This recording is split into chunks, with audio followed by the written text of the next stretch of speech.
UP चुनाव से पहले मनमोहन वैद्य के आरक्षण वाले बयान पर राजनीतिक माहौल गर्म। संघ के इस बयान को बीजेपी के विरोधी दलों ने बनाया चुनावी मुद्दा। बयान के बाद मनमोहन वैद्य की सफाई, कहा मैंने धर्म के आधार पर किया था आरक्षण का विरोध, जब तक समाज में भेदभाव है तब तक रहेगा आरक्षण। बीएसपी सुप्रीमो मायावती का सपा और बीजेपी पर वार, कहा सपा परिवार का झगड़ा सोच समझा नाटक, बोली केंद्र की नीतियों से जनता परेशान। यूपी में कांग्रेस सपा गठबंधन पर आखिरी बातचीत आज। गुलाम नबी आजाद और अखिलेश यादव करेंगे बैठक। अगर बात नहीं बनी तो कांग्रेस जारी करेगी प्रत्याशियों की पहली लिस्ट। कांग्रेस की 9 सीटों पर सपा उम्मीदवारों की घोषणा को अजय माकन ने बताया दुर्भाग्यपूर्ण, कहा गठबंधन पर हो चुकी है लगभग सारी बातें तय।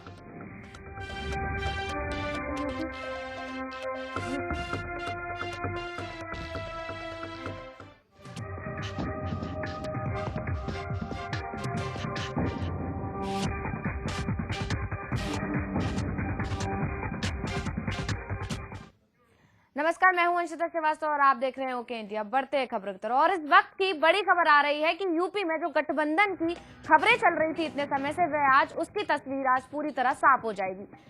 कई समय से सपा ये यूपी चुनाव को लेकर, यूपी इलेक्शंस को लेकर ये खबरें आ रही थी कि वहां पर समाजवादी पार्टी और कांग्रेस गठबंधन में उतरेंगी, उसकी आज तस्वीरें साफ हो जाएंगी। कांग्रेस सपा गठबंधन पर आखिरी बातचीत आज। गुलाम नबी आजाद और अखिलेश यादव करेंगे बैठक। ये जो खबरें आ रही हैं कई दिनों से कि सपा और कांग्रेस मिलकर इस बार यूपी इलेक्शन में एक साथ उतरेंगे, एक साथ चुनावी मैदान में उतरेंगे, गठबंधन के साथ उतरेंगी। उससे पहले ये खबरें थी कि महागठबंधन होगा, आरएलडी और कांग्रेस और समाजवादी पार्टी मिलकर महागठबंधन के साथ चुनाव में उतरेंगी। उसके बाद आरएलडी ने अपना बैक स्टेप ले लिया। आरएलडी ने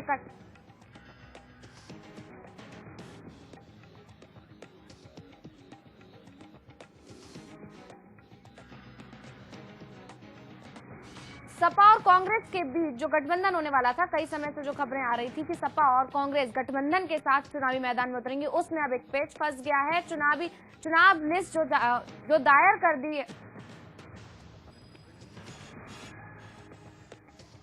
209 जो सीटें थी उन पर सपा ने अपने प्रत्याशियों का ऐलान कर दिया है। 191 में किया था पहले और फिर दोबारा दूसरी लिस्ट जो जारी की वो 18 प्रत्याशियों की जिसकी वजह से कांग्रेस और सपा के बीच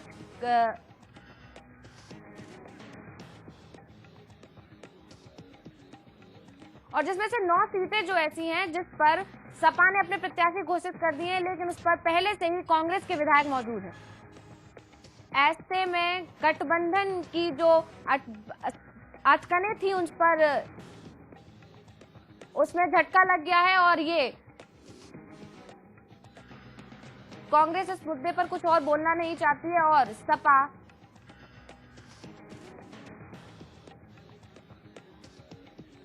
और आज एक आखिरी मुलाकात होगी, आखिरी बातचीत होगी इस गठबंधन को लेकर। गुलाम नबी आजाद और सपा के नेता मतलब सीएम अखिलेश यादव मिलकर एक साथ बातचीत करेंगे और आखिरी बातचीत होगी कि इस गठबंधन में आखिरकार ये गठबंधन होगा या नहीं होगा। और यदि इस गठबंधन पर कोई फैसला नहीं होता है तब फिर आज पहली लिस्ट जारी करेगी कांग्रेस अपने प्रत्याशियों की। तो अब फिर ये बड़ी खबर आ रही है कि आज आखिरी बातचीत की जाएगी गठबंधन को लेकर। गुलाम नबी आजाद और मीडिया रिपोर्ट्स के मुताबिक आज आखिरी बातचीत की जाएगी। लगातार कांग्रेस की बढ़ती मांगे और सपा और कांग्रेस के बीच जो सामंजस्य नहीं बैठ पा रहा है, जिसके चलते गठबंधन की जो बातचीत चल रही थी इतने समय से उसमें अटकलें आती नजर आ रही हैं, जिसकी वजह से आज आखिरी बार बातचीत करेगी सपा और कांग्रेस। हालांकि गुलाम नबी आजाद और अखिलेश यादव आज आखिरी बातचीत करेंगे, आखिरी बैठक की जाएगी।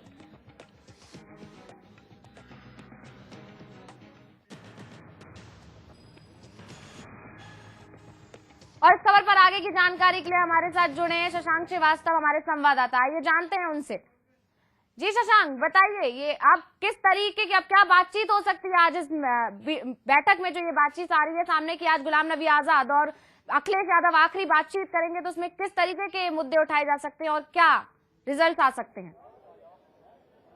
देखिए अंशता, मैं आपको बताना चाहूंगा कि जिस तरह से कांग्रेस को लेकर गठबंधन की शुरुआत की गई थी, मुख्यमंत्री अखिलेश यादव ने शुरुआत की थी, अभी गठबंधन पर मोहर नहीं लग पाई है। और अभी जो शीर्ष नेता है, कल की अगर बात करें, कल देर रात बिना मिले राजबब्बर यहाँ से लौट गए थे। कहीं ना कहीं सीटों को लेकर नाराजगी बनी हुई थी, और क्योंकि मुख्यमंत्री अखिलेश यादव ने जो कांग्रेस के सिटिंग विधायक थे वहां से अपने प्रत्याशी घोषित किए थे, तो इससे साफ हो गया था कि अखिलेश यादव कहीं ना कहीं दबाव की राजनीति कर रहे हैं, और जिसको लेकर के इस तरह की कवायतें शुरू हुई थी।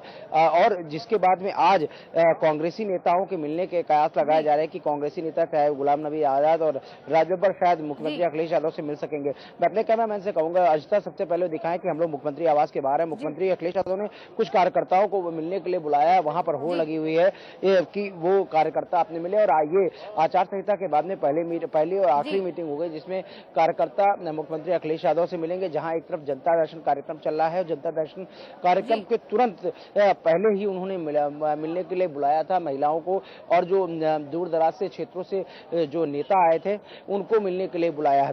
तो कहीं ना कहीं इस बात को साफ एक मैसेज देने का काम कर रहे हैं मुख्यमंत्री अखिलेश यादव कि अपने अपने क्षेत्रों में जाएं, विकास की योजनाओं को लेकर के जनता के बीच में जाएं और प्रचार प्रसार करें, चुनाव 2017 को लेकर के अपनी चीजों को मजबूत करें। साफ तौर से लगातार यहाँ पे अनाउंसमेंट हो रहा है, लगातार अनाउंसमेंट भी हो रहा है। जनता दर्शन हॉल में उनको बुलाया जा रहा है कार्यकर्ताओं को, जिसमें कयास ये लगाया जा रहा है कि मुख्यमंत्री अखिलेश यादव सभी को यहाँ पर ना रह करके सीधे अपने क्षेत्रों में शशांक, मैं आपसे जानना चाहूंगी कि ये जो अभी गठबंधन की बातचीत चल रही थी, इसमें पहले ही सपा ने यानी कि अखिलेश यादव ने पहले से ही 209 प्रत्याशियों की लिस्ट जारी कर दी, और उसमें जिसमें से 9 विधायक है, 9 जो प्रत्याशी उन्होंने जिस जगह से खड़े किए वहां ऑलरेडी कांग्रेस के विधायक वहां से हैं। तो ऐसे में जो ये अटकलें थी गठबंधन की, उसको और झटका लगा है। इसमें क्या कहना है आपका?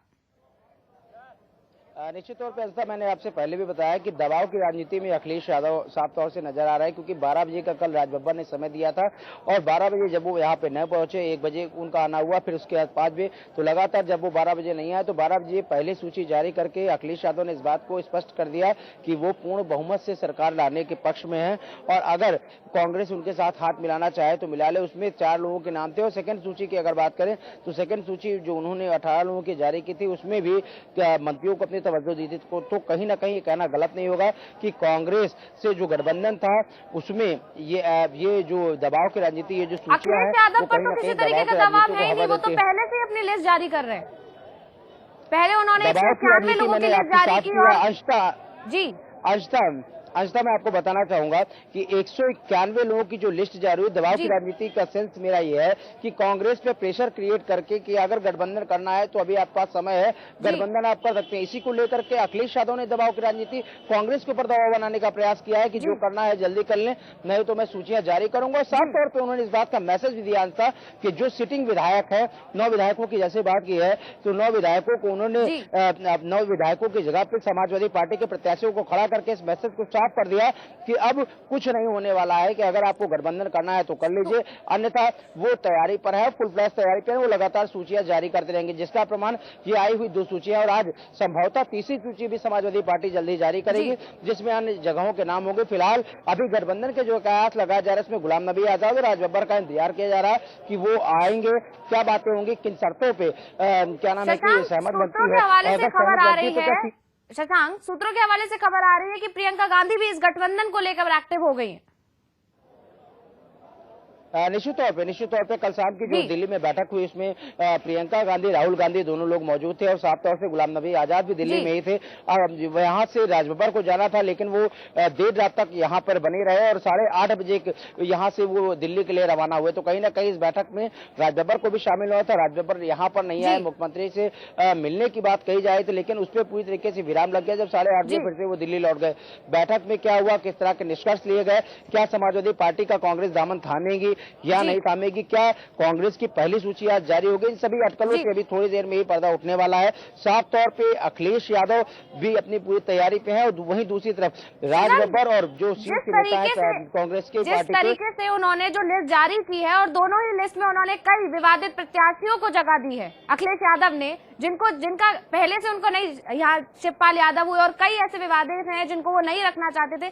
क्या इससे नहीं लगता कि वो अपनी आपसी कलह मिटाने पर ज्यादा ध्यान दे रहे हैं जो समाजवादी पार्टी में इतने समय से चलती आ रही थी? निश्चित तौर पे ऐसा देखिए, समाजवादी पार्टी में आपसी कलह की जो बात आपने कही एकदम सही कही और साफ तौर पे समाजवादी पार्टी मुखिया वर्तमान राष्ट्रीय अध्यक्ष अखिलेश यादव के सामने इस समय बड़ा टास्क ये है कि समाजवादी पार्टी के जो कार्यकर्ता उनको एकजुट कैसे किया जाए। जो अखिलेशवादी हैं वो तो उनके साथ है ही हैं, लेकिन जो मुलायम और शिवपाल खेमे के लोग हैं, जो मुलायमवादी लोग हैं, जो पुराने शीर्ष के नेता हैं, उनको एकजुट करके एक साथ करके चलना भी अखिलेश यादव के सामने एक बड़ी चुनौती होगी। और अगर पार्टी में गठबंधन नहीं होता, जो डैमेज कंट्रोल था उसको लेकर के क्या नाम है कि अखिलेश यादव ने कांग्रेस के साथ गठबंधन की नीति अपनाई थी, लेकिन अब दोनों ही लोगों को सक्रिय करके, दोनों ही लोगों का हाथ पकड़ के, यानी मुलायमवादी और अखिलेशवादी दोनों लोगों को साथ में करके अखिलेश यादव चुनाव में जाएंगे। और चुनाव 2017 में मिशन फतेह करने के लिए उन्होंने शिवपाल यादव को टिकट देकर इस बात को साफ कर दिया कि वापस में परिवार में और समाजवादी पार्टी में किसी तरह की कोई कला नहीं है और सब लोग एक ही बैनर के तले चुनाव लड़ेंगे। अंशता, यदि गठबंधन होता है तो किस हद तक कांग्रेस अभी भी समझौते कर सकती है, क्योंकि पॉलिटिकल प्रेशर तो कांग्रेस पर पूरी तरह बनाया जा रहा है। निश्चित तौर पे कहना गलत नहीं होगा कि अगर गठबंधन होता तो गठबंधन में जो अहम और इम्पोर्टेंट अगर देखी जाए तो रायबरेली और अमेठी उत्तर प्रदेश की वो सीटें हैं जहां पर हमेशा से ही दबदबा रहा है कांग्रेस पार्टी का। अब ये बातें निकल करके सामने आ रही कि कांग्रेस चाहती है कि पूरी तरीके से अमेठी में कोई भी प्रत्याशी ना लड़े और उसको पूरी तरीके से जो सीटें हैं वो कांग्रेस को दे दी जाए। लेकिन समाजवादी पार्टी के यानी बहुत ही कद्दावर नेता माने जाते हैं गायत्री प्रसाद प्रजापति, वो भी वहां से पिछले साल लड़े थे और कांग्रेसियों को उन्होंने पटकनी दी थी। तो कहीं ना कहीं ये शर्तें हो सकती हैं कि अगर वहां पर प्रत्याशी कोई ना खड़ा किया जाए, कांग्रेस को फुल फ्लैश वहां पर लड़ने का मौका दिया जाए। साथ ही साथ रायबरेली जो कि कांग्रेसियों का गढ़ कहा था, वहां पे डमी कैंडिडेट खड़े किया जाए या तो कैंडिडेट ना खड़े किए जाए। यही सब शर्तें हैं जिनके बिना पे अभी भी गठबंधन के आसार लगाए जा रहे हैं। लेकिन अगर इससे पहले यानी गुलाम नबी आजाद या राजबब्बर अभी तक अखिलेश यादव से मिलने नहीं पहुंचे हैं, इसके बाद भी अगर नहीं आते तो कहीं ना कहीं अखिलेश यादव जो है वो एक्शन की भूमिका में वो तीसरी लेकिन खुल के तो कांग्रेस कुछ भी नहीं बोल रही है ना।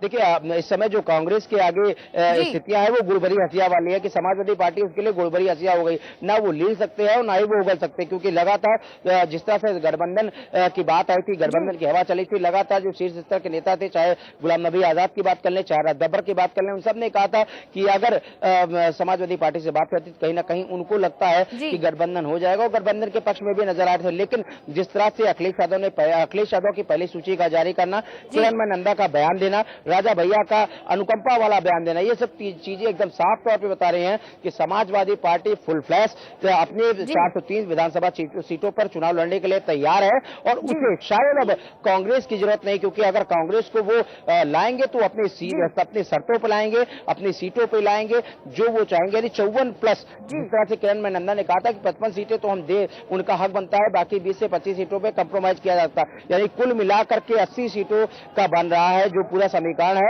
और जिस तरह से 103 सीटों की डिमांड कांग्रेस पार्टी करती चला रही है वो थोड़ा सा मुश्किल होता चला जा रहा है, जिसका प्रमाण साफ तौर पे ये पहली और दूसरी सूची है जो कि अखिलेश यादव ने घोषित कर दी है। अंशता, शशांक, जैसे कि पता है कि 103 सीटों पर बात हो गई थी कि गठबंधन में 103 सीटों पर बात हो गई थी, तो फिर 135 सीटें मांगना कांग्रेस का कहां तक जायज है?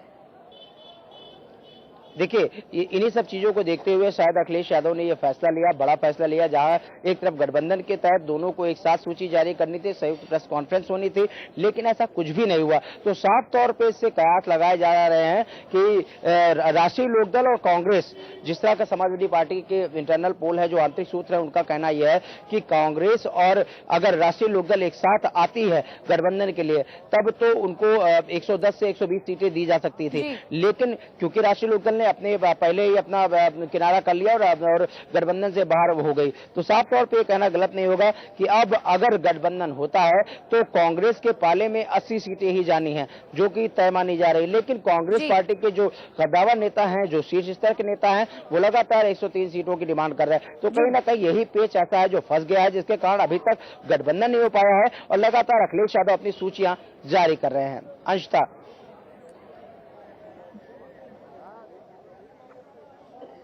इस चुनाव में जो है पूरी तरह मुस्लिम वोट जो कि 19% माने जाते हैं और जो कि काफी अहम है, जो बहुत ही जरूरी हैं, उन पर अगर दिक्कत आती है तो इस चुनाव में दिक्कत आ सकती है ना। वो तो बढ़ जाने के आसार बढ़ जाएंगे। सपा अलग और कांग्रेस अलग हो जाती है तो वो वोट भी बढ़ जाएंगे। उससे फिर जो आगामी चुनाव में दिक्कत आएगी दोनों ही पार्टियों को।